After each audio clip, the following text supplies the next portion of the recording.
नमो ज्ञानेश्वरा नमो ज्ञानेश्वरा। निवृत्ती उदारा सोपानदेवा। मुक्ताबाई नमो त्रिभुवन पावनी। आद्यत्रय जननी देवांची जयांचे केलिया स्मरण। होय सकळ विद्यांचे अधिकरण। तेचे वंदो श्रीचरण श्री गुरूंचे। ते नमस्कारोनी आता। कर्मेंद्रियानी संयम्य य आस्ते मनसा स्मरण। इंद्रियार्थान विमूढात्मा मिथ्याचारस उच्यते। जे उचित कर्म सांडिती मग नैष्कर्म्य हो पाहती। परी कर्मेंद्रिय प्रवृत्ती निरोधोनी। कैवल्य साम्राज्य चक्रवर्ती विश्वमौली ज्ञानोबाराय सकल ब्रह्मनिष्ठ गुरुजनांच्या परमकृपेने श्री भगवती ज्ञानेश्वरीच्या तिसऱ्या अध्यायाचं अर्थात कर्मयोगाचं आपण चिंतन करत आहोत। नैष्कर्म्य अवस्था प्राप्त करणं हे जीवाचं सर्वात श्रेष्ठ किंवा अंतिम साध्य आहे। ज्या आत्मस्वरूपाच्या ठिकाणी कोणत्याही प्रकारची क्रिया नाही म्हणून उपनिषदामध्ये त्याला निष्कलम निष्क्रियम असे काही पद आलेले आहेत। ज्या स्वरूपाच्या ठिकाणी कोणत्याही प्रकारची क्रिया नाही म्हणून त्याला निष्कर्म असं म्हणतात। आणि निष्कर्मतेचा भाव प्राप्त झाला की त्यालाच नैष्कर्म्य सिद्धी किंवा नैष्कर्म्य अवस्था म्हणतात। पण ही नैष्कर्म्य अवस्था जर प्राप्त करायची असेल तर प्रारंभ हा निष्काम कर्मातून आहे। कोणताही मनुष्य कर्म केल्या वाचून राहू शकत नाही। जेवढं मोठं आपल्याला फल प्राप्त करायचं असेल तेवढी मोठी आपली तयारीसुद्धा असावी लागते। व्यवहारातलं आपण उदाहरण देत असतो, एखाद्या विद्यार्थ्याला जर परीक्षेमध्ये प्रथम क्रमांकाने उत्तीर्ण व्हायचं असेल तर तेवढी त्याला तयारी करावी लागते। जो दिवाळीच्या नंतर अभ्यास करतो तो कदाचित उत्तीर्ण होऊ शकेल, प्रथम क्रमांकाने उत्तीर्ण मात्र होणार नाही। म्हणून 9वीचा विद्यार्थी 9वीच्या परीक्षा दिल्यानंतर दुसऱ्या दिवशी 10वीच्या वर्षाच्या अभ्यासाला प्रारंभ करतो, ही त्याची व्यवहारातली तयारी आहे। तसं परमार्थामध्ये सुद्धा नैष्कर्म्य अवस्था जर प्राप्त करायची असेल तर प्रारंभ त्याचा निष्काम कर्मातून आहे। आणि कोणताही व्यक्ती कर्म केल्याशिवाय राहू शकत नाही। एखादा म्हटला मी काहीच कर्म करत नाही, मी अजिबात कर्म करत नाही, हे त्याचं बोलणंसुद्धा कर्म केल्यातच जमा आहे।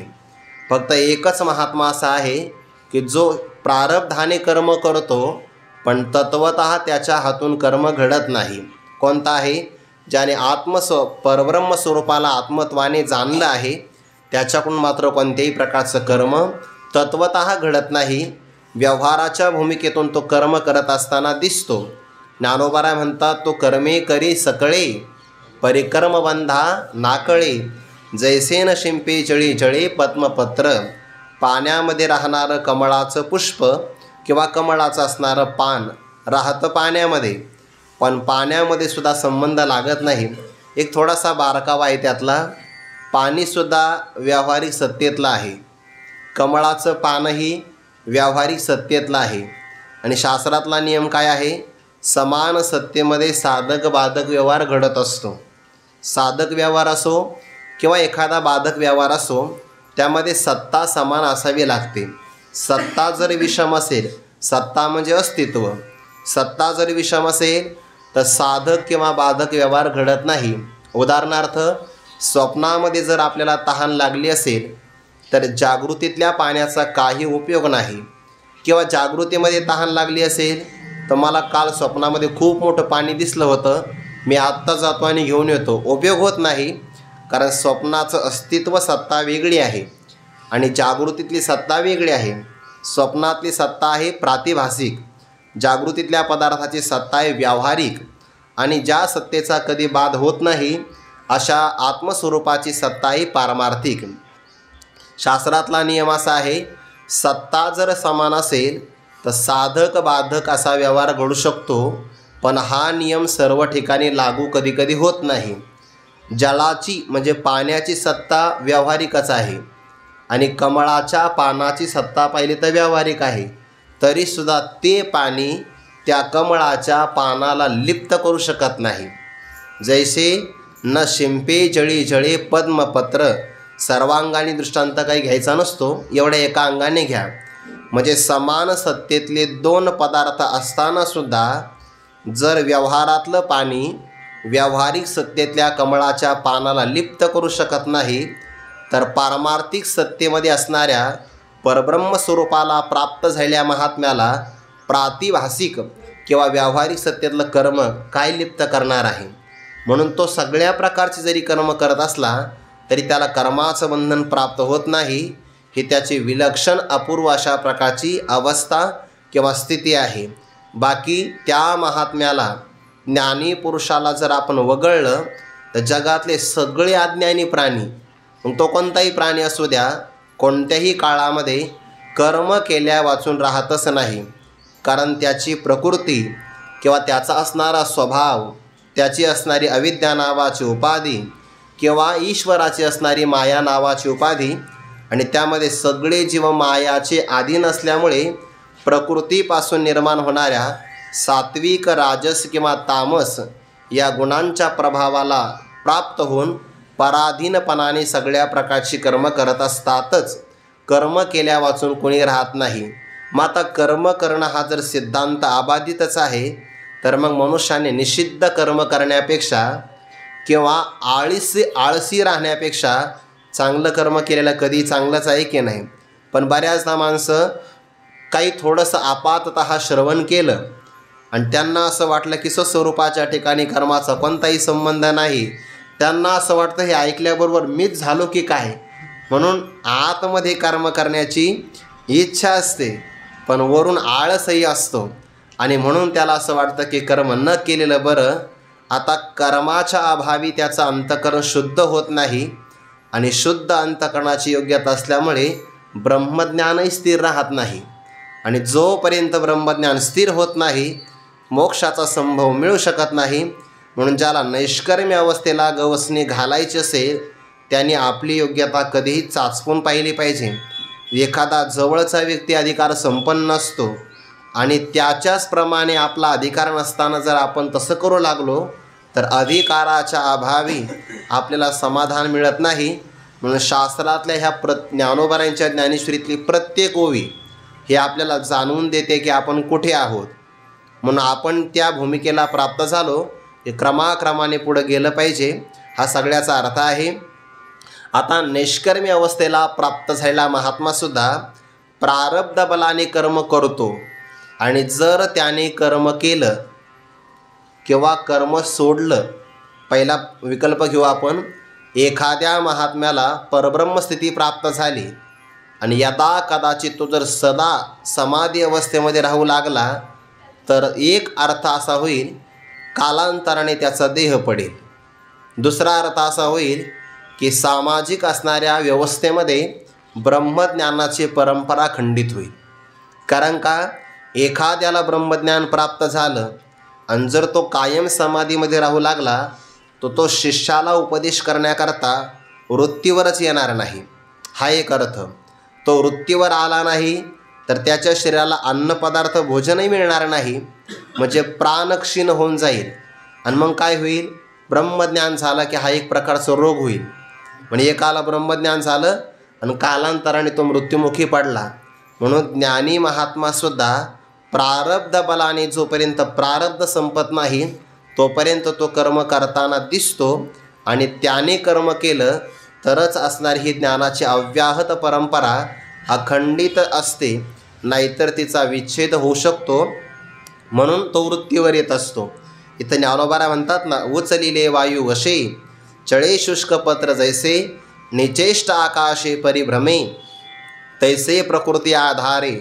प्रकृतीच्या आधाराने, प्रकृती म्हणजे अविद्या माया किंवा प्रकृती म्हणजे गत जन्मामध्ये आपण जे संस्कार गोळा केले आणि त्यानुसार आपला जो स्वभाव आता तयार झाला त्याला प्रकृती म्हणतात ना.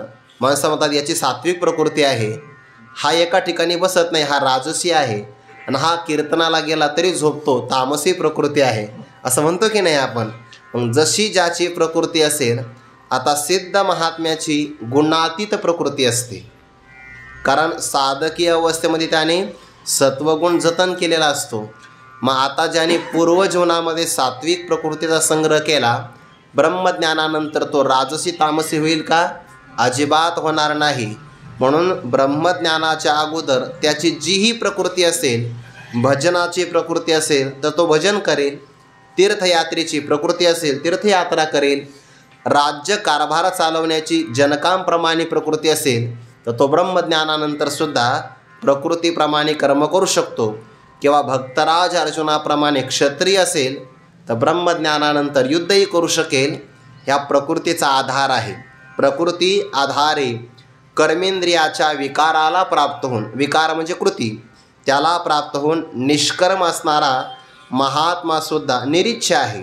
कोणत्याही प्रकारची त्याला अपेक्षा नाही, पण निरंतर व्यापारी अखंड कुठपर्यंत प्रारब्ध क्षय होत नाही तोपर्यंत किंवा देह पडत नाही तोपर्यंत तो सगळ्या प्रकारची कर्म करत असतो.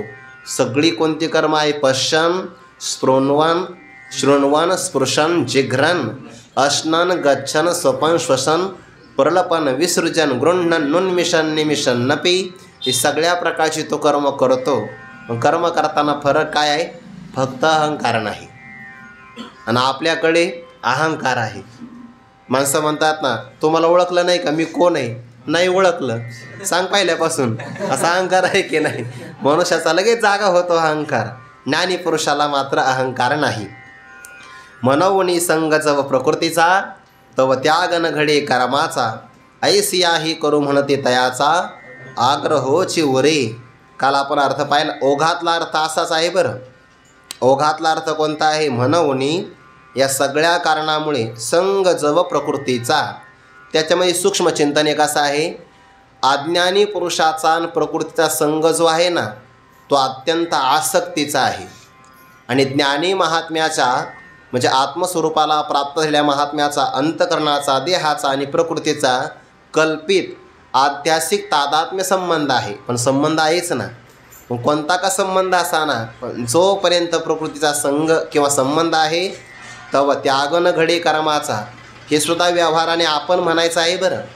नाहीतर महात्म्याच्या स्वरूपातून जर पाहिलं तर त्याचा आणि प्रकृतीचा कधीच संग होणं शक्य नाही. कधीच होणं शक्य नाही. कारण सत्ता भिन्न आहे हे त्याने जाणलं आहे. पण त्याच्या व्यवहाराची संगती लावण्यासाठी आपण म्हणायचं की त्याचा कल्पित किंवा आध्यासिक तादात्म्य संबंध आहे. या आध्यासिक तादात्म्य संबंध म्हणणं काय आणि संबंध न म्हणणं काय, दोन्हीचा अर्थ एकच आहे. कारण तो कल्पित मानला ना, आणि कल्पित मानला की त्याची अडचण नसते. गुरुवर श्री मारुती बाबा सांगत असतात म्हणे, एका असणाऱ्या त्या वाहनामध्ये बसमध्ये 1000 माणसं बसले. अहो त्याच्यामध्ये 55 माणसं बसू शकतात आणि 11 उभे राहू शकतात. आपण इष्टीत प्रवास केला ना तर त्याच्यामध्ये प्रवासी वाहन क्षमता, तुम्ही बारीकाने वाचत नाही बहुतेक, पण ते काही वाचावं लागतं. ते त्याच्यामध्ये असते प्रवासी वाहन क्षमता 55 बसू शकतात अधिक 11 म्हणजे 11 काय मध्ये उभे राहू शकतात. पण आता फार झाले तर एवढेच माणसं बसणार. पण तुम्ही 1000 माणसं का? मग गुरुवारी मारुतीबा सांगतात ते आमच्या कल्पनेतले आहे. मग कल्पनेतले कितीही बसू शकता असा त्याचा अर्थ. कल्पित संबंध म्हणणं काय? संबंध नसणं हाच त्याचा अर्थ आहे. मनवणी संग जव प्रकृतीचा तव त्याग न घडे कर्माचा, तोपर्यंत कर्माचा त्याग घडत नाही. ऐसी आहे अशी अवस्था असताना सुद्धा, म्हणजे काय, प्रकृतीचा संबंध धारण केलेलाच आहे असं असतानाही करू म्हणते कर्माचा त्याग करू असं जे म्हणतात तयांचा, त्या अज्ञानी पुरुषाचा फक्त आग्रहच उरतो. फक्त त्याचा दुराग्रह आहे. तो कर्म केल्या वाचून राहू शकत नाही. ज्ञानोबांनी याकरता उदाहरण दिलं आहे. एखादा मनुष्य पाणी पूर्वेकडं वाहत आहे. पाण्याचा प्रवाह आहे पूर्वेकडे. अत्यंत वेग आहे पाण्याला. वेग कुठं असतो? गंगेला जाऊन बघा वेग असतो. म्हणून तिथे अलीकडे स्नान करावं लागतं साखळदंडाला धरून. नाही म्हणला मी पट्टीचा पावणार आहे गावाकडचा आणि मी वेगामध्ये उडी टाकणार, मग तो गंगेत नाही गंगा सागराला सापडसेल असं आहे की नाही. म्हणजे एखादं वेगाने पाणी वाहत आहे आणि त्याने त्या प्रचंड पाण्याच्या प्रवाहामध्ये उडी मारली. पाणी वाहत आहे पूर्वेकडे आणि तो म्हणला मला जायचं पश्चिमेकडे. आग्रहोची उरी, त्याचा फक्त आग्रह शिल्लक राहील, बाकी काही राहणार नाही. मनोवणी संग जव प्रकृतीचा तो त्याग न घडे कर्माचा, ऐसी आहे करू म्हणती तयाचा आग्रहोची उरे, हा एक अर्थ झाला. दुसरा अर्थ मनवणे जव संग न प्रकृतीचा, न शब्द फक्त आपण अलीकडे घेतला, आपण प्रकृतीचा संग केला नाही तव त्याग घडे कर्माचा, तेव्हा कर्माचा अवश्य त्याग घडेल, हा एक अर्थ लागतो. पण पहिला अर्थ ओ घातला आहे तोच घ्यायचा. फक्त अर्थ लागू शकतो, प्रमाण आहे म्हणून आपण चिंतन केलं. आता क्षणभर देखील मनुष्य कर्म केल्या वाचून राहू शकत नाही. एखादा व्यक्ती वरवरून कर्माचा परित्याग करतो आणि मनामध्ये मात्र विषयाचं चिंतन करत असेल तर भगवान त्याला म्हणतात तो दांभिक आहे. दांभिक त्याचंही चिंतन सांगतात. आणि ज्ञानी पुरुषाचं विशेष चिंतन काय आहे ते पुढच्या श्लोकामध्ये सांगतात. हे आपल्याला ऐकत असताना भक्तराज अर्जुनाप्रमाणे ऐकायला गेलं बरं. कधी कधी इथे आवाज आहे तर कधी रस्त्यावर आहे, दोन्ही ध्यानात ठेवा. कर्मेंद्रिया आणि संयम्य यह आस्ते मनसा स्मरण इंद्रियार्थान विमूढ आत्मा मिथ्याचार स उच्यते. यह म्हणजे जो कोणी अज्ञानी पुरुष काय करतो, कर्मेंद्रिया आणि संयम्य, कर्म करणारी आपली इंद्रिय त्यांचं संयमन करतो. म्हणजे बाह्य असणाऱ्या इंद्रियांना त्याने आवरलेला आहे. आणि यानंतर विमूढ आत्मा, कर्तव्य काय अकर्तव्य काय याचा ज्याला विवेक नाही. इथे आत्मा शब्दाचा मन असा अर्थ होतो. ज्या मनाला कर्तव्य काय काय केलं पाहिजे आणि काय न केलं पाहिजे याचा अजिबात विचार नाही, त्याला मोह झाला किंवा त्याला अविवेक निर्माण झाला, त्याला विमूढ आत्मा असं म्हणतात. तो विमूढ आत्मा कर्म इंद्रियांचं बाहेरून संयमन करतो आणि मनाच्याद्वारे इंद्रियार्थान स्मरण असते. इंद्रियांचे अर्थ म्हणजे विषय, मनामध्ये मात्र त्या इंद्रियांच्या त्या विषयांचं चिंतन स्मरण करतो. बाहेरून व्यवहारात पाहिलं तर काही करत नाही. कर्मेंद्रिय आणि संयमे बाहेरून व्यापार टाकलेले आहे आणि आतमध्ये मात्र मनामध्ये विषयांचं स्मरण प्रारंभ झालेलं आहे. भगवान म्हणतात तो बाहेरून कसा का दिसेना पण आतून जर विषयाचं चिंतन करत असेल, शब्द काय आहे, इंद्रियार्थान मनसान स्मरते, तो भगवंताच्या चरणाचं स्मरण नाही करत. स्मरण कोणतं करतो आहे, इंद्रियांच्या विषयांचं, लौकिक विषय असेल किंवा अलौकिक विषय असेल. आणि बाहेरून तर चांगला दिसतो, काहीच करत नाही. भगवान म्हणतात त्याच्या आत काय ते मला कळतं ना. जाणे अंतरीचे सकळ नारायण किंवा ऐसी वर्मे मज दावी अंतरीच्या खुणा, देवाला आतलं सगळं कळतं आणि ते न सांगता तुम्हा कळू येते अंतर. तर तो व्यवहारामध्ये जरी असं वागत असेल तर भगवान म्हणतात मिथ्याचार हा, त्याचा आचरण मिथ्या आचरण आहे, असद आचरण आहे. स उच्यते, तो मिथ्याचारी आहे असं म्हटलं जातं. याचा दुसरा भाव असा होतो तो आत्मवंचक आहे, त्याने स्वतःला फसविलेला आहे. मनुष्य जगाला एक वेळ फसू शकतो पण स्वतःच्या मनाला नाही फसू शकत. पण काही माणसं स्वतःच्या मनालाही फसवितात, तो जगाला नाही फसवित. तो आत्मवंचना करणार आहे. प्रामाणिकपणाने मान्य केलं पाहिजे. जो मनुष्य प्रामाणिकपणाने आपलं मन मोकळं करतो ना, जो मोकळा आहे तोच मन मोकळं करू शकतो, एरवी नाही कोणी करू शकत. आणि ज्याला आत्मनिवेदन करता येतं त्याला उत्तरं मिळत असतात. म्हणून मनुष्याने आत्मनिवेदन केलं पाहिजे. आपलं मन कोणाच्या तरी समोर प्रगट केलंच पाहिजे. देवाच्या समोर करा, श्रीगुरूंच्या समोर किंवा संतांच्या समोर. तो का म्हणे सोडिल्या गाठी, ते आपलं मन मोकळं करता आलं पाहिजे. आणि हा जर तसं करत नसेल तर दांभिक आहे, मिथ्याचार असं उच्यते. आता यावर ज्ञानोबा स्पष्टीकरण सांगतात. जे उचित कर्म सांडिती मग नैष्कर्म्य हो पाहती परी कर्मेंद्रिय प्रवृत्ती निरोधोनी तया कर्मत्याग न घडे. जे कर्तव्य मनी सापडे वरी नटती ते पुढे दरिद्र जाण. हा ज्ञानोबारांचा अलौकिक अर्थ आहे बरं.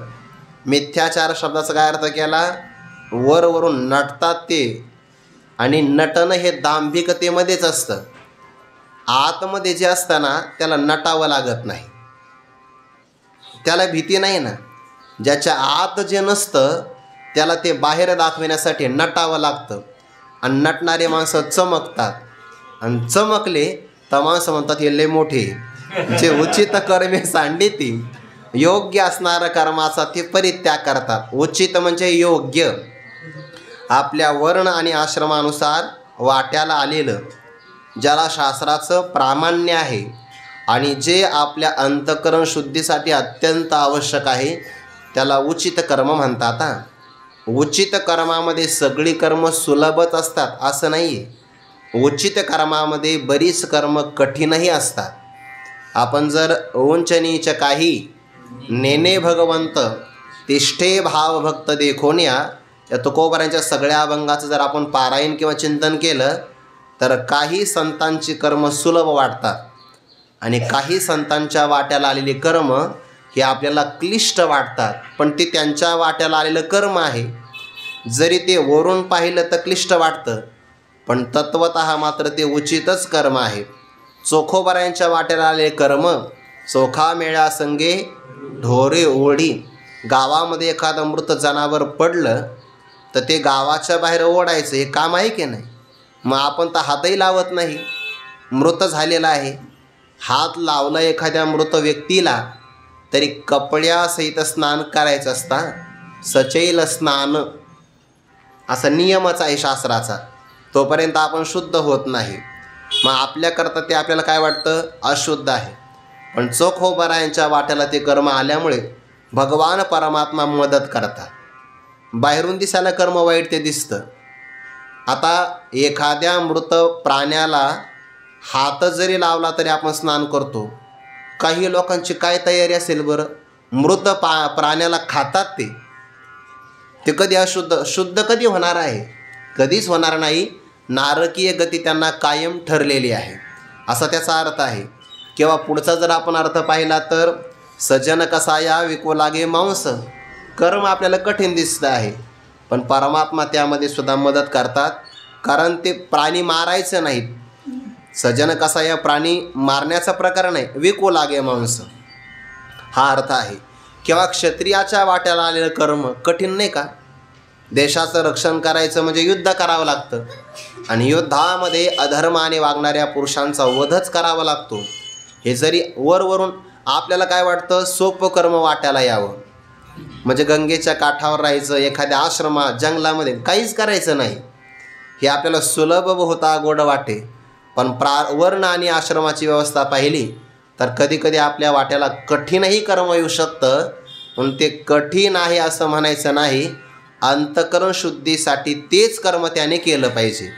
समजा तुम्हाला जर आरोग्य प्राप्त करायचं असेल आणि जर तुम्हाला वैद्याने सांगितलं कडुलिंबाचा रस घ्यावा लागतो, घेतलाच पाहिजे, जगायचं आहे ना, मग तिथं त्याला कडू असं म्हणू नये. तसं कर्म कठीण जरी असेल अंतःकरण शुद्धी करायचे ना, कठीण म्हणू नये. बऱ्याचदा समजा आपण अभ्यास करतो तर ब्रह्मचर्य धर्म घोकावी अक्षरे कठीण कर्म आहे. अक्षरांची सेवा करणं किंवा ओव्या श्लोक अभंग पाठ करणं कठीणच कर्म आहे. केल्याशिवाय नाही कळत ते ते कठीणच कर्म आहे. पण बऱ्याचदा असं वाटतं उचित कर्म सांडिती ते सोडून द्यावं आणि मस्तपैकी 5-6 पानाचं कीर्तन पाठ करावं असं वाटतं की नाही. असं कधीच वाटू नये. हे आपलं उचित कर्म आहे. जे उचित कर्म सांडिती मग यानंतर नैष्कर्म्य हो पाहती आम्ही कर्माचा परित्याग केलेला आहे, बस एवढ्यानेच आम्ही नैष्कर्म्य अवस्थेला प्राप्त झालो असं काही व्यक्ती म्हणून पाहतात. हो पाहती ज्ञानोबा म्हणतात पण त्यांनी कर्माचा खऱ्या अर्थाने परित्याग केला नाही. उचित कर्म सांडलं आहे, पण कसं फक्त कर्म इंद्रियांची जी काही प्रवृत्ती आहे तिचा वरवरून फक्त निरोध केलेला आहे किंवा त्या कर्माच्या इंद्रियांच्या प्रवृत्तीला फक्त आवरलेला आहे. परंतु ज्ञानोबा म्हणतात तया कर्म त्याग न घडे. फक्त उचित कर्माचा वरून परित्याग केला, कर्म इंद्रियांची प्रवृत्ती फक्त वरवरून आवरलेली आहे. म्हणजे तो काय करणार, हाताने काही घेणार नाही, देणार नाही, पायाने कुठं चालणार नाही, वाणीचा व्यापार करणार नाही किंवा त्या त्या इंद्रियांच्याद्वारे त्या त्या विषयांचं सेवन करणार नाही. असं फक्त वरवरून कर्मेंद्रियांच्या प्रवृत्तीचा निरोध केला, पण तया कर्मत्याग न घडे. एवढ्याने त्याला कर्मत्याग घडू शकत नाही. काय कारण, ज्ञानोबा जे शब्दाने कारण सांगतात, जे नाम कारण कर्तव्य मनी सापडे. त्याच्या मनामध्ये कर्म करण्याच्या विषयी असणारी कर्तव्य बुद्धी सापडली जाते किंवा असतेच. कर्तव्य कुठपर्यंत असतं माहिती आहे का? जोपर्यंत प्राप्तव्य प्राप्त होत नाही तोपर्यंत. एकदा मनुष्याला प्राप्तव्य प्राप्त झालं की कर्तव्य राहत नसतं. ज्याला तृप्ती प्राप्त झाली हे प्राप्तव्य आहे, त्याला स्वयंपाकाचं कर्तव्य नसतं. हा दुसऱ्यांच्या करता तो स्वयंपाक करू शकतो. जववरी अर्जुना तो बोध भेटेना मना, तवच या साधना भजावे लागे. किंवा तृप्ती झाली आजैसी, साधने सरती आपैसी, देखे आत्मतुष्टी तैसी कर्मे नाही. प्राप्तव्य झालं की मग कर्तव्य नसतं. पण प्राप्तव्य जर अप्राप्त असेल तर कर्तव्य करावं लागतं. ज्ञानोबा म्हणतात त्याला स्वरूपाची प्राप्ती, निष्कर्मी अवस्था प्राप्त नाही आहे. म्हणून त्याच्या मनामध्ये कर्तव्य सापडलं जातं. पण काय करावं? आपण कर्तव्य करा तर मग लोक म्हणतील अजून तुम्हाला काही मिळालं नाही वाटतं. किंवा जर कर्तव्य कर्म करत राहिलं तर आळसही त्याला सतावतो. मग आपल्याला काहीच कर्तव्य नाही असं म्हणून ते निष्कर्म्य होऊ पाहतात, वरवरून कर्तव्य कर्म करत नाही. मग नैष्कर्म्य अवस्थेचा आव कसा आणतात? वरी नटती, वरवरून ते नटतात. कसं नटतात? ज्ञानोबारांच्या काळातही नटणं आहे बरं. हो, बहुरूपियांची राव राणी पुढे येणारच आहे. स्त्री पुरुष भाव नाही म्हणे, परी लोक संपादनी तैशीची करती.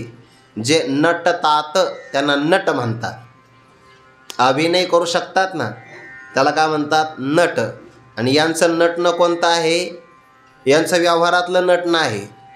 परमार्थामध्ये आल्यानंतरही नटणं आहे. तरणा भाग्यवंत नटे हरे कीर्तनात, हा भाग वेगळा आहे. पण इथं मनात कर्तव्य बुद्धी आहे आणि वरवरून आम्हाला काहीच कर्तव्य नाही असं दाखवणं हे त्यांचं दांभिकपणाचं नटणं आहे. ते नाटक शब्दाचे करत होतो. जे कायमचं टिकत नाही त्याला नाटक म्हणतात. टिकू शकत नाही ते थोड्या वेळापुरतं असतं की नाही, म्हणून त्याला नाटक. टिकू शकत नाही. तसं यांचं नटणं आहे. वरी नटती, वरवरून आम्हाला कर्तव्य कर्म नाही, काही करण्याची गरज नाही. आता आम्ही कृतार्थ आहोत, मी ब्रह्मज्ञानी आहे असं म्हणून काहीच मी करणार नाही. कधी कधी आळसाचं पण समर्थन माणसं करतात बरं. शास्त्राचा आधार घेतात, को विधी को निषेध हा असं प्रमाण घेतात. अरे पण हे प्रमाण ज्याला खरं प्राप्त झालं ना तो आपली अवस्था शब्दांनी सांगत नसतो. ती स्वाभाविक आहे. आणि कारण मुळामध्ये ती शब्दाचा विषयच नाही ना होत. ते लोकाला जाणवून द्यावी अशी भावना कधीच नसली पाहिजे. आपल्याला असं वाटतं की आपल्या परमार्थाची लोकांनी दखल घ्यावी. नाही दखल घेतली तर आपण न सांगतो मी असा आहे. ही गरज नाही सांगण्याची. प्राप्त झालं की झालं ना, सांगण्याची आवश्यकता नाही. मग हे सांगावं कोणाला लागतं? ज्याला आतून ते मिळालेलं नसतं त्याला ते दाखवावं लागतं. आणि सध्याला स्पर्धा कशाची आहे? दाखवण्याची आहे. मी कीर्तनात बसलो आहे हे सुद्धा लोक दाखवतात की नाही? सेल्फी विनाकारण थोडीच निघतो. कीर्तनात आपण बसलेला आहो हे सुद्धा लोक दाखवतात की नाही? अहो ते असं पाहायला मिळतं म्हणून सांगतोय बरं मी. प्रमाण देणारे माणसं प्रमाण देताना सेल्फी टाकतात आपला. महाराष्ट्राला कळावं याचा अर्थ तुम्ही कीर्तन नाही ऐकत, फक्त सेल्फी काढतात. दर्शन वेगळं आणि प्रदर्शन वेगळं. परमार्थ हा प्रदर्शनाकरता नसावा, दाखविण्याकरता स्पर्धा नसावी. आपण साधना करतो तरी असं वाटतं की लोकाला दिसलं पाहिजे. साधनाही दिसली पाहिजे. आपण कोणत्या अवस्थेत आहे? दिसण्याकरता जेवढे प्रयत्न करतो तेवढे प्रयत्न असण्याकरता असावे, म्हणजे खरं प्राप्त होईल आणि समाधान राहील. प्रदर्शन नाही पाहिजे. वरी नटती ते पुढे, स्पष्ट रूपाने जे वरवरून नटतात. ज्ञानोबारांचा स्पष्ट सांगू का? दरिद्र जाण. ते दरिद्री आहेत कारण आतून त्यांना काहीच मिळालं नाही आणि वरवरून नटतात. आणि जे वरून नटतात आणि आतून कंगाल असतात ते कायमच दरिद्री राहतात. कारण का? जर आपण त्यांना म्हणलं तुम्हाला काहीच मिळालेलं नाही तर ते ऐकत नाही ना. जर ते आपण म्हणलं तुम्ही वरवरून नटतात तर त्यांना असं वाटतं आतापर्यंत लोकांनी आम्हाला एवढं मानलेलं आहे आणि प्रामाणिकपणाने कबूल केलं की आम्ही आतापर्यंत फक्त दांभिकपणाच केला, तर काय होईल? आतापर्यंत जी प्रसिद्धी मिळवली ती जाईल ना निघून. ते दुराग्रही व्यक्ती मान्य करत नाही. आपलं असणारं नटणं किंवा आपली चूक मान्य करण्याकरता सुद्धा फार मोठं धैर्य आणि प्रामाणिकपणा असावा लागतो. वरी नटती ते पुढे दरिद्र जाणं, हे पार्था ऐसे ते पार्था विषयासक्त सर्वथा ओळखावे तत्वता भ्रांती नाही. ते जलाशयामध्ये मासे भरपूर असतात एखाद्या सरोवरामध्ये, आणि मग मासे खाण्याकरता बक म्हणजे बगळा येतो, आणि त्या बगळ्याला माहिती हे मासे असे काय आपल्याकडे लवकर येणार नाही. मग तो बगळा एका पायावर उभा राहतो पाण्यात, एका पायावर, आणि बऱ्याच वेळापर्यंत. मग सुरुवातीला लहान लहान मासे येतात. मग आता ते बगळ्याच्या टप्प्यात आलेले असतात चोचीच्या, पण त्याला असं वाटतं जर आपण आता डोळे उघडले आणि जर लहान्या माशावर ताव मारला तर मोठा मिळणार नाही ना मासा. मग तो तसे डोळे झाकतो. ते लहान लहान मासे त्याच्या पायाजवळ घुटमळतात, प्रदक्षिणा करतात त्याच्या पायाला, हालचालच नाही करत तो. आणि मग ते लहान लहान मासे आपल्या घरी जाऊन मोठ्या माशाला सांगतात, काही इथं बसलात तुम्ही, काठावर लय मोठे बाबा आलेले तपस्वी, एका पायावर तप करतात ते, एका पायावर, असं ते वार्ता सांगतात. आणि मग ते घरातले मोठे मोठे मासे तिथपर्यंत येतात. आता तपस्वी का तो? हां, त्याच्या का गळ्यात माळ आहे का काय? मी बगळ्यात सांगतो, हां, माळ नाही काही नाही. मोठा मासा टप्प्यात आला की वेगे आणि लेसा, ते बरोबर त्याच्यावर ध्यान ठेवतो, आमिषावर त्याचं लक्ष असतं की नाही. मग आता तो नटला नाही का, एका पायावर तर तप करतो आहे. वरी नटती ते पुढे दरिद्र जाणं, हे जसं त्याला ओळखावं तसंही त्याची लक्षणं आहेत. आणि सांगावी लागत नाही, जाणं त्या पुरुषाला हे आपोआप कळत असतं. ज्या मनुष्याचे आतून तळमळ असते ना, आणि बाहेरून तो दाखवतो की मला तळमळ नाही, ते कळूनच येते चेहऱ्यावरून.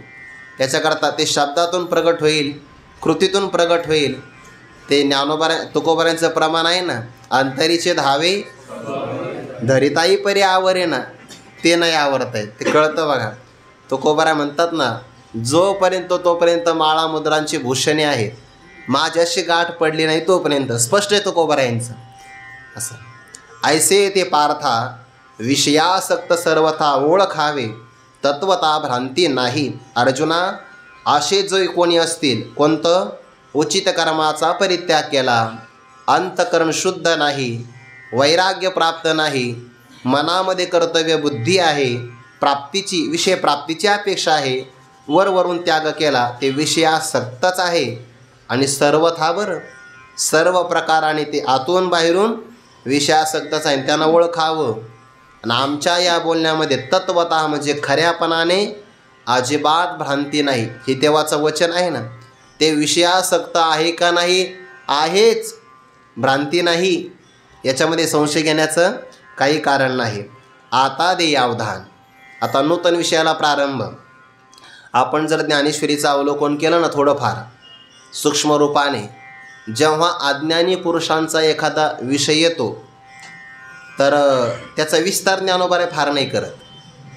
आता दे अवधान, 2-3च वयामध्ये त्यांचा विचार आला की लगेच आटोपून घेतला. मोघाशा मोघ कर्मानो, असं 9व्या अध्यायामध्ये विचार आला ना. असोत ये वायानी, काय मूर्खांची बोलणी, वाया वाढविता वाणी शिनेल हन. म्हणजे संत महात्मे, भगवान परमात्मा अज्ञानी किंवा पापी लोकांचं किंवा राक्षसी आसुरी प्रकृतीला वशीभूत झालेल्या त्यांचं फार जास्त वर्णन नाही करत, वर्णन आपण जास्त करतो. म्हणून आता दे अवधान, प्रसंगी तुझं सांगेन, या नैराश्याचे चिन्ह धनुर्धारा. व्यवहारामध्ये आपण जर गप्पा करायला लागलो ना, आपले तासनतास निघून जातात. कशामध्ये? अशा लोकांची चर्चा करण्यामध्ये. आणि त्या लोकांवर काही प्रभाव होत नाही, कारण आपली चर्चा 4 भिंतीच्या आतच असते. फक्त एवढं आहे की आपल्या मनात त्यांना जागा मिळते, देऊ नये जास्त जागा. काही काही गोष्टींची उपेक्षा करता आली पाहिजे. बऱ्याच प्रमाणातलं आपलं दुःख कमी होईल जर आपल्याला उपेक्षा करता आली तर. रस्त्याने आपण चाललो, गवताची काडी पडलेली असते, किती किंमत देतो आपण त्याला? पडली आहे का नाही हे सुद्धा माहिती नसतं, तितकंही आपलं लक्ष नसतं. तसं व्यवहारातल्या बऱ्याच गोष्टी घडतात, काही उपेक्षेचे विषय असले की ते सोडून द्यावे लागतात. आपण त्याचं चरविचरवण करतो सारखं सारखं, ते चांगलं नाही. आता दे अवधान अर्जुना पार्था, आता मात्र माझ्या बोलण्याकडे अवधान देई, लक्ष दे बरं. मग भक्तराज अर्जुनाचं लक्ष नाही का? आहेच. पण आता तुला सांगायचं आहे, कर्मयोगाचं आचरण करणारा विलक्षण पुरुष तो सांगायचा आहे. प्रसंगी तुझं सांगेन. ओघामध्ये हा विषय आला म्हणून प्रसंगाने तुला सांगणार आहे. कोण सांगणार आहे? या नैराश्याचे चिन्ह धनुर्धरा, धनुष्य धारण करणारे आहे. धनुर्धरा ज्याच्या मनामध्ये विषयांची आशा नाही, निघून गेलेली आहे, त्याला म्हणतात निराश. निराशा निघून गेलेली आहे आशा, त्याला म्हणतात निराशा. व्यवहारातला निराश नाही घ्यायचा बरं. ज्याने हातपाय गाळलेले आहे तो नाही घ्यायचा. तो नर्वस आहे, तो उपयोगाचा नाही, तो वेगळा पुरुष आहे. परमार्थामध्ये ज्याला इहलोकापासून तर ब्रह्मलोकापर्यंत कोणत्याच पदाची अपेक्षा नाही, आशा नाही, त्याला म्हणतात निराशा. आणि त्या निराशपणाचा जो भाव त्याला नैराश्य म्हणतात. ज्ञानोबरांनी नैराश्ये विनटला असंही 12व्या अध्यायामध्ये शब्द वापरला आहे बघा. संसार व्यथे फिटला, जो नैराश्य विनटला, तिथे पण तो नटलाच आहे. आणि या पाठीमागच्या ओव्यात एक पुरुष नटलेला आहे, पण मागचा विषयासक्त असल्यामुळे विषयासक्तीने नटलेला दरिद्री आहे. आणि परमार्थातला भक्त कोणतीच आशा नाही, या नैराश्य नावाच्या अलंकाराने तो विनटला.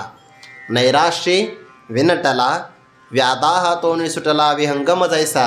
म्हणून त्याचं मी तुला लक्षण सांगणार आहे. चिन्ह म्हणजे लक्षण, खुणा किंवा त्याची ओळखण सांगणार, परिचय सांगणार आहे. पण तो मात्र लक्ष दे बरं. जरी कोणाचा मोबाईल वाजला तरी इकडं लक्ष दे. या नैराश्याचे चिन्ह धनुर्धारा. इतकं सजग असावं लागतं.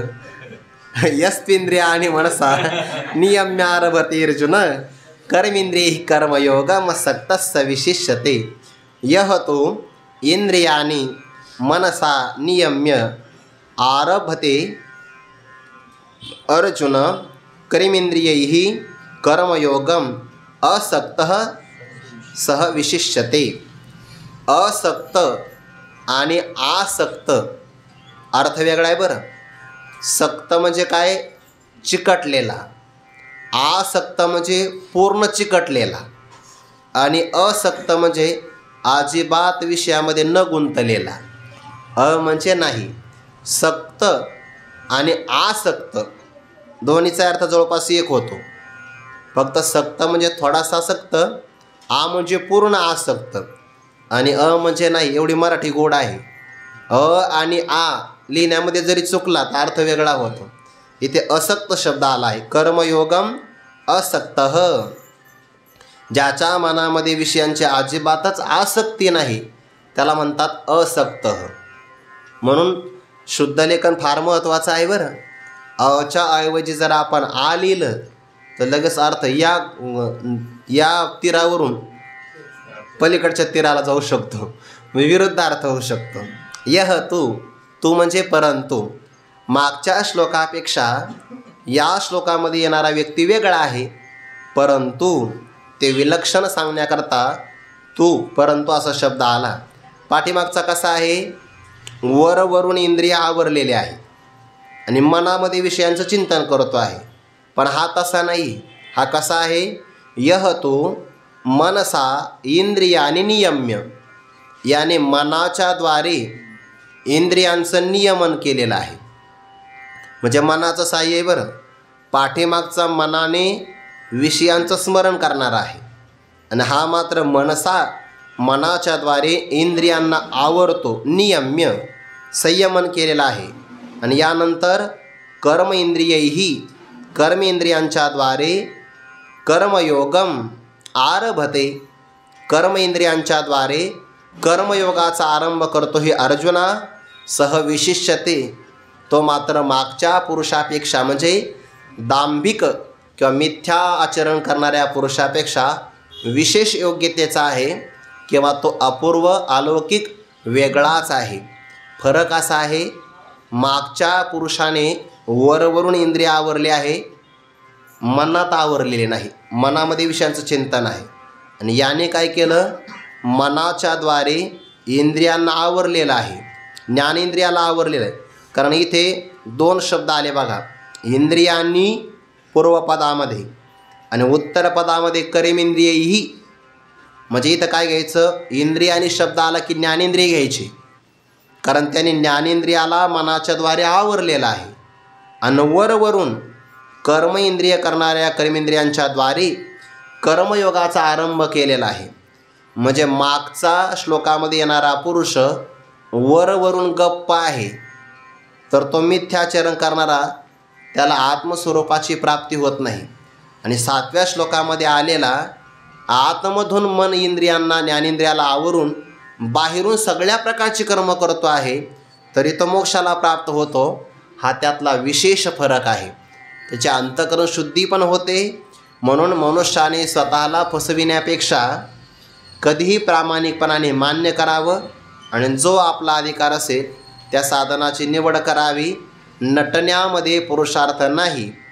नटण्यामध्ये प्रदर्शन होतं किंवा आपण लोकांना आणि स्वतःलाही फसवू शकतो. म्हणून त्याचा विशेष फरक आहे की तो सगळ्या प्रकारची कर्म करतो, पण फल मात्र मोठं आहे. आणि मागच्या पुरुषाला फळ नाही मिळत, नैष्कर्मी सिद्धी तर मिळू शकत नाही, उलट त्याचं मिथ्याचरण होतं, आत्मवंचक आहे तो. आणि या श्लोकामध्ये येणारा मात्र विशिष्यते तो मात्र वेगळाच आहे. त्याने ज्ञानेंद्रिय मनाच्या द्वारे आवरलेली आहे आणि कर्मेंद्रियांच्या द्वारे कर्मयोगाचा आरंभ केलेला आहे.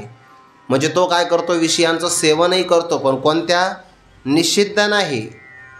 ज्या गोष्टी ऐकाव्या त्याच तो ऐकतो आहे. जसं की तोही नेत्री पाहे, श्रवणी ऐकतो आहे, आहाराते स्वीकारी, त्याजावे ते परिहरी. हे सगळं तो करतोच आहे, पण विहित असणारे विषय सेवन करतो. कानाने ऐकायचं म्हटलं की तो चांगलंच ऐकणार, डोळ्यांनी पाहायचं ठरलं तर तो चांगल्याच प्रकारचं दर्शन घेणार. हे काय आहे, इंद्रियांच्या द्वारे विषय ग्रहण करणंच आहे. तो त्या इंद्रियांचा आहार आहे आणि तो सगळा घेतो.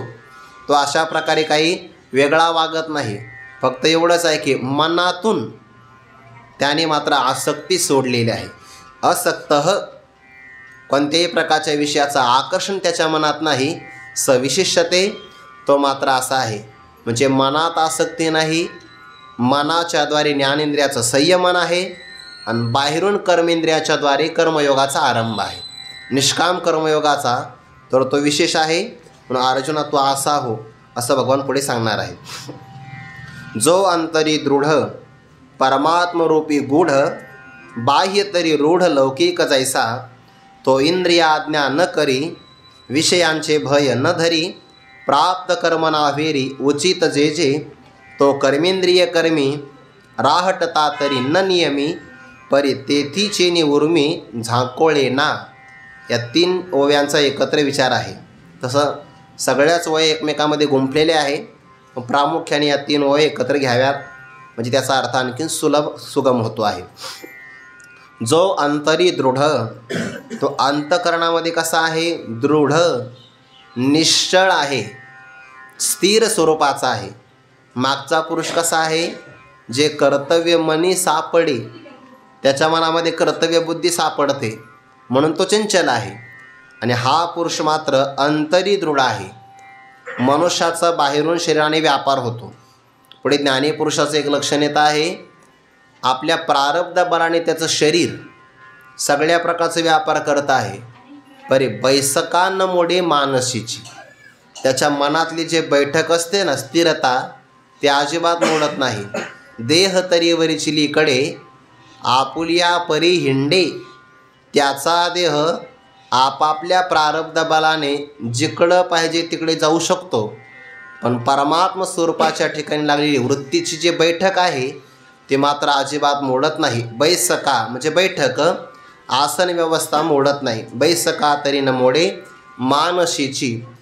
व्यक्ती अंतरातून फार स्थिर असावा, म्हणजे बाहेरची संक्रमण त्याच्यावर काही घात करत नाही. बाहेरून किती संकट आले तर अंतःकरणामध्ये डगमगला नाही पाहिजे.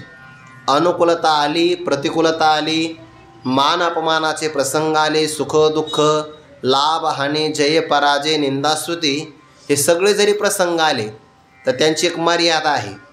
ते शरीरापर्यंत कर्मेंद्रियापर्यंत फार झाले तर ज्ञानेंद्रियापर्यंत येऊ द्यावे.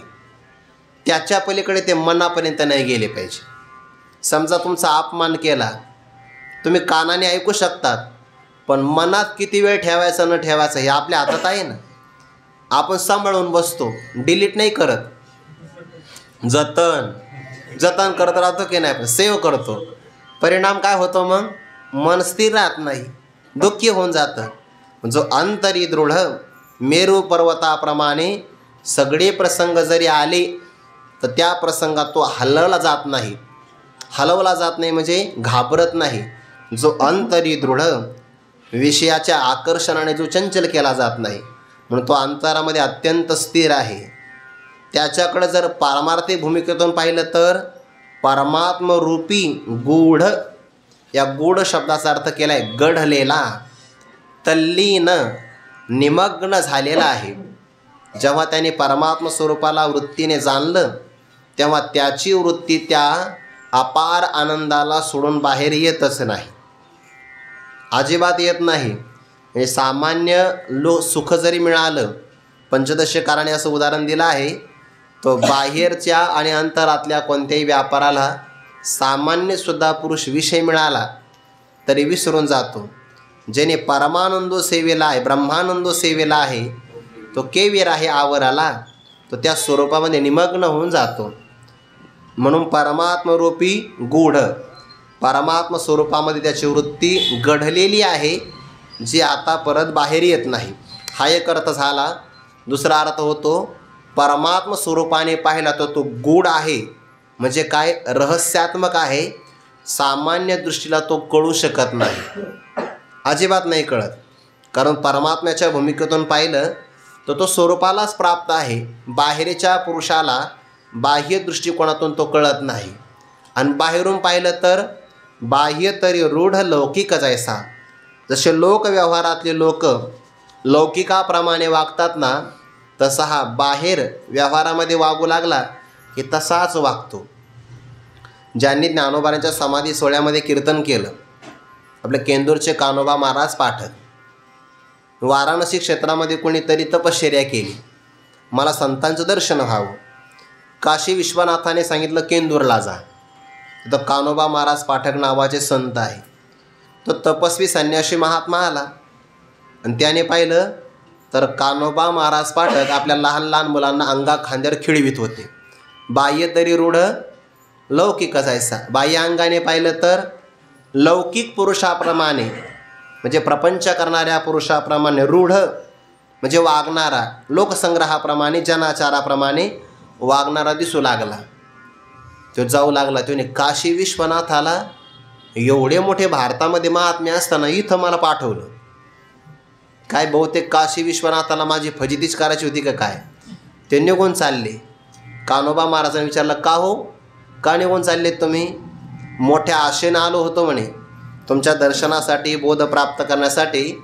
मला वाटलं तुम्ही संत असाल, पण तुम्ही तर प्रापंचिक निघालेत. कशावरून? मुला बाळांना आपल्या खांद्यावर खेळवत आहे, म्हणजे मुलांच्यामुळे माझ्या संतत्वामध्ये बाध येत आहे का? प्रश्नच नाही म्हणे. मुलाबाळांचा पुत्रस्नेह मोहितो, असं होत नाही का म्हणे? बरं म्हणे. घेतले मुलं आणि लगेच विहिरीत टाकून दिली. आता संत मानायला काय हरकत आहे? तुम्हाला आता तर मी पाणी पिणार नाही म्हणे. का? अहो, स्वतःच्या हाताने तुम्ही मुलं विहिरीत टाकून दिली. आता ती मुलं जर मृत पावली असतील तर तुम्हाला सुतक लागलं, तुमच्या हातचं मी पाणी पिणार नाही. म्हणजे सुतकामुळे अडचण आहे का? ठीक आहे, मुलांची नावं घेतली, मुलं आली बाहेर, लगेच प्रगट झाले. संतत्व हे वृत्तीवर अवलंबून आहे, बाह्य व्यापारावर नाही. तो महात्मा असा आहे, बाह्य तरी रूढ म्हणजे प्रसिद्ध किंवा रूढीप्रमाणे वागणारा, आचरण करणारा, लौकिक जैसा. आणि तो काय करतो? अंतकरणामध्ये स्थिर आहे, परमात्म स्वरूपामध्ये गढलेला आहे. जेव्हा त्याने वृत्ती परमात्म स्वरूपाला जाणली तेव्हा ती वृत्ती देहावर येत नाही, ती बळजबरीने आणावी लागते. तो मात्र परमात्म रूपामध्ये गूढ आहे. प्रारब्धाने जर आला तर लोकव्यवहाराप्रमाणे वागतो, तो इंद्रिय आज्ञा न करी, आपल्या इंद्रियांना कोणत्या प्रकारच्या विषयात जा किंवा जाऊ नका अशी आज्ञा नाही करत. तो कशात राहतो? सहज स्थितीमध्ये. बरं, या सहज स्थितीचं हे वर्णन आहे. म्हणून तो इंद्रिय आज्ञा न करी, कारण इंद्रियांना आज्ञा करता त्याला मनावर यावं लागेल. मग हे माझे इंद्रिय आहेत आणि या इंद्रियांचे विषय प्रिय आहेत, इथपर्यंत त्याला यावं लागेल ना. पण तो परमात्मरूपी गुण असल्यामुळे इंद्रिय आज्ञा न करी, विषयांचे भय न धरी. प्रारब्धाने अनुकूल प्रतिकूल विषय जरी आले तर तो विषयाने घाबरला जात नाही, त्याला भीती वाटत नाही. विषयांची भीती कोणाला वाटते? साधकाला. का? कारण विषयामध्ये गुंतला तर साध्य नाही प्राप्त होणार आणि हे विषय मला पतनात टाकतील, विषय मला बाधित करतील. पण आता ज्याने विषयामध्ये सुद्धा आपलं स्वरूप पाहिलं, विषयातही काही आपण पे वाचून नाही म्हणून विषयांचे भय धारण करत नाही. आणि जेही प्रारब्ध बलाने वर्ण आश्रम व्यवस्थेप्रमाणे प्राप्त कर्म प्राप्त झालं न अव्हेरी. बघा बरं, प्राप्तही कर्म आहे आणि जे जे उचित कर्म आहे, योग्य आहे, त्याचा तो अव्हेर करत नाही. तो कर्मेंद्रिय कर्मी राहटता. कर्म इंद्रियांच्याद्वारे कर्मामध्ये वर्तन करत असताना तरी न नियमी, त्या इंद्रियांना तो आवरत नाही. म्हणजे काय? कर्मेंद्रियांच्याद्वारे तो कर्मयोगाचा आरंभ करतो, मध्यंतरी अर्धवट सोडत नाही. पण जरी त्याने कर्मेंद्रियाच्याद्वारे कर्म केली तरी पण तेथीचेने उर्मी म्हणजे विकार किंवा त्याची आसक्ती, याने तो झाकळला जात नाही, आच्छादित केला जात नाही किंवा विषयांच्या ताब्यात जात नाही. असा इथपर्यंत अर्थ आहे. आणखीन काही चिंतन आपण उद्या पाहू. कुंडलिक वरदारे विठ्ठल श्री ज्ञानदेव तुकाराम. मौली ज्ञानेश्वर महाराज की जय. जगद्गुरु तुकाराम महाराज की जय. सद्गुरु जोग महाराज की जय.